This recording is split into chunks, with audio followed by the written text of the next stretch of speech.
What if I told you that a program could hit the top, then fall to the bottom?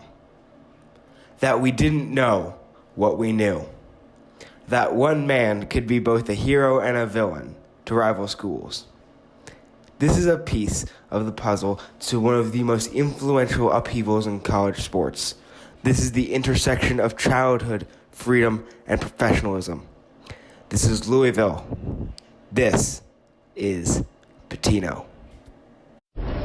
74,326 people packed themselves into the Georgia Dome, the largest crowd ever to see an NCAA championship game.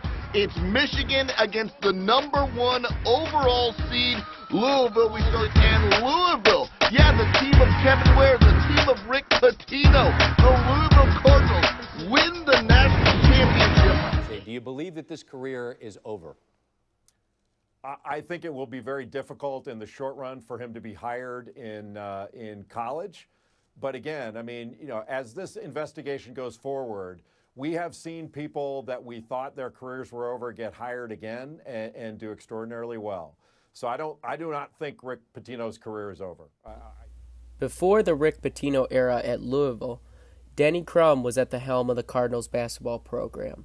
During his first season with Louisville, he became the first coach to take a team to the Final Four. After his first season as head coach, also during his tenure, the Cardinals won 2 national championships and appeared in 23 NCAA tournaments. Louisville is a basketball city, and rumor has it that in that city nobody plans a dinner party or charitable event without checking the basketball calendar. They initially played in an 18,000-seat Freedom Hall, a 1956 structure built by the state, and the first games were often top 5 in attendance among college basketball teams. A new arena was built in 2008, and the basketball team's revenue leaped from $25.9 million to about $41 million, making it by far the richest college basketball team in the country, further showing how this city and basketball go hand in hand. Rick Pitino first reached the national spotlight in 1987 when he coached the Providence Friars to the Final Four, beating number 1 seed Georgetown along the way. Amidst his success, Rick Pitino left Providence in the summer of 1987 to become the head coach of the New York Knicks. Pitino coached the Knicks for 2 years and had a 90-74 record. After the season, he publicly stated that he preferred coaching college basketball instead of the NBA, so he decided to resign as coach of the Knicks and accept an offer to become the head coach at the University of Kentucky. Pitino coached Kentucky for 8 years, leading them to a national championship in 1996. But in 1997, after losing the national championship game to Arizona, Rick Pitino decided to leave Kentucky to sign a 10-year, $70 million deal to become the president and coach of the Boston Celtics. Rick Pitino would go 102 and 146 as the head coach of the Celtics before deciding to resign from the position in 2001, only 3.5 years into his contract. After he left the Celtics, he became head coach of the Louisville Cardinals. In 2005, Rick Pitino coached the Cardinals to their first Final Four since 1986. Trouble arose in 2009, though, as Rick Pitino was caught in his first scandal. He announced to the public that he was the target of an extortion attempt. Details came out that in 2003, Rick Pitino had a sexual encounter with a woman named Karen Cipher, even though both her and Pitino were married.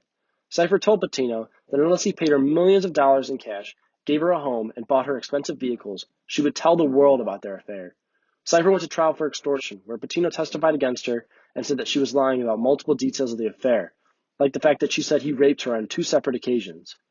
Pitino did admit, though, to giving Cipher $3,000 to get an abortion after she told him that she was pregnant. In 2011, Cipher was sentenced to 7 years in prison after she was convicted of extortion, retaliation against a witness, and lying to the FBI. After the sentence came out, Rick Pitino asked college basketball fans to forget the scandal and move on, as he was under constant criticism from college basketball fans around the country. People laid off him for a little while until 2015 when a second scandal occurred. Katina Powell, a prostitute, published a book called Breaking Cardinal Rules, Basketball and the Escort Queen, which detailed 22 parties for Louisville recruits from 2010 to 2014 that had prostitutes there for the recruits. Powell claimed that the parties were organized and paid for by assistant coach Andre McGee. Pitino initially claimed that he didn't know if what Powell said was true and that she could have easily lied and only wrote the book to get money. Pitino said that neither he nor his staff knew about the allegations and said that when he saw the reports, quote, "My heart was broken." After the NCAA launched an investigation, Louisville admitted that the parties did occur, which prompted Pitino to encourage McGee to admit his role in the scandal. McGee never spoke to the NCAA. In 2016, Louisville self-imposed a postseason ban in an attempt to minimize the penalties the NCAA could give them. Rick Pitino came out and confidently claimed that the NCAA would not penalize them any further as the self-imposed punishment was enough. In 2017, however, the NCAA announced the penalties for Louisville. Rick Pitino was suspended for the first 5 ACC games of the season. He had a $5,000 fine, and the school was required to vacate the 2013 national title. The school appealed the penalties, but in 2018 it came out that the NCAA was not going to grant them the appeal. Party. So give me an idea what a night at the U of L dorm back then was like. It was music, it was fun, it was girls, guys, players, turn up. It was a party. So like music playing, is everybody's dorm rooms open? Everybody's dorm rooms open. Is there, for lack of a better term, is there like public sex being had? What do you mean by public Like out in front of everybody? No. None Okay, of that. so it's just strippers. Andre chose a room for everybody. Sometimes he would go tell somebody, get out of the room, get out of your room, get up, get out, walk the hall. Wait a minute, he would walk into somebody's dorm room and tell them to get out of their own room? Mm-hmm. Get out of the room, and we need this room. There Really? were empty rooms, so he would choose those rooms. Some rooms didn't have beds, some rooms didn't, couldn't accommodate So what this he would be wanted. like the whole floor of a dorm. Right, Would it be really loud? really loud. His door was open, and he had this big speaker, music playing, a bar set up. I didn't allow my girls to drink. I didn't drink. We didn't do that, but of course, he had the bar set up for him and the players. And So it would be a whole floor of a dorm. a whole floor. And that's probably why you say there's no way that anybody Could not have known. could not have known. Right. There's been a lot. Rick Pitino had his third scandal in 2017 when the FBI announced that an unnamed Louisville staffer worked with Adidas representative Jim Gatto to lure an elite prospect to Louisville with a $100,000 bribe. The player committed to the program almost immediately after the illicit bribe scheme. 4 Division I assistant coaches were arrested in association with Adidas at the time. A day after the FBI released the news, Louisville placed Rick Pitino and athletic director Tom Jurich on unpaid leave. President Greg Pastel said that Jurich negotiated the school's recent $160 million extension with Adidas without proper consultation of him or the athletic board.